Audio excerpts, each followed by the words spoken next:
തമിഴ്നാട് അവരുടെ ഓരോ അധ്വാനത്തിനും ഫലം നേടുന്നത് എങ്ങനെയെന്ന് ഈ സമയത്ത് നോക്കിയാൽ മനസ്സിലാകും. തമിഴ്നാട്ടിലേക്ക് നമ്മുടെ സംസ്ഥാനത്ത് നിന്നുൾപ്പെടെ വെള്ളം കൊണ്ടുപോയി കൃഷി ചെയ്ത് പൊന്നു വിളയിക്കുന്നത് അവിടെ നിൽക്കട്ടെ.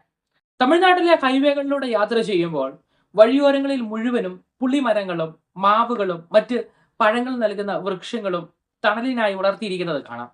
സീസൺ സമയങ്ങളിൽ പോയാൽ ഈ മരങ്ങൾ നിറയെ കാ പിടിച്ച് നിൽക്കുന്നത് കാണാം.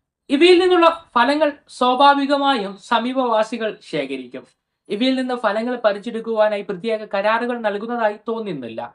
ഇത്തരം ഭക്ഷ്യവസ്തുക്കൾ ധാരാളമായി ലഭിക്കുമ്പോൾ വിപണിയിൽ ഭക്ഷ്യവസ്തുക്കളുടെ ആവശ്യക്കാർ കുറയും. ആളുകൾക്ക് ഭക്ഷണം കിട്ടുന്നതിനൊപ്പം വിപണിയിലെ ഡിമാൻഡ് കുറയുകയും വില കുറയുകയും ചെയ്യും. എന്നാൽ കേരളത്തിലെ ഹൈവേകളിലേക്ക് നോക്കൂ. ഇടവിട്ടിടവിട്ട് തണൽ മരങ്ങൾ സർക്കാർ ഫണ്ട് ഉപയോഗിച്ച് നട്ടുപിടിപ്പിച്ചത് വളർന്നു പന്തലിച്ചു നിൽക്കുന്നത് കാണാം. പക്ഷേ അവയെല്ലാം പാഴ്മരങ്ങൾ അല്ലെങ്കിൽ അലങ്കാരത്തിനുള്ള മരങ്ങളാണ്. കേരളത്തിലെ കാലാവസ്ഥയും ഈ പുളിമരങ്ങൾക്കും മാവുകൾക്കും അതുപോലെ തന്നെ പ്ലാവുകൾക്കുമൊക്കെ അനുയോജ്യമാണ്. ഇവയാണ് വഴിയോരങ്ങളിൽ നട്ടുപിടിപ്പിച്ചിരുന്നതെങ്കിൽ ഇവയിൽ നിന്നുള്ള ഫലങ്ങൾക്കും വിപണിയിൽ വലിയ ഇടപെടൽ നടത്തുവാൻ കഴിയുമായിരുന്നു.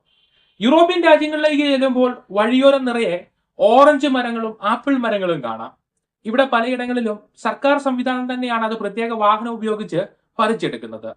സൗത്ത് അമേരിക്കൻ രാജ്യങ്ങളിലേക്കും കരീബിയൻ രാജ്യങ്ങളിലേക്കും ചെന്നാൽ വഴിയോരങ്ങളിലും പാർക്കുകളിലും ധാരാളം മാവുകൾ കാണാം.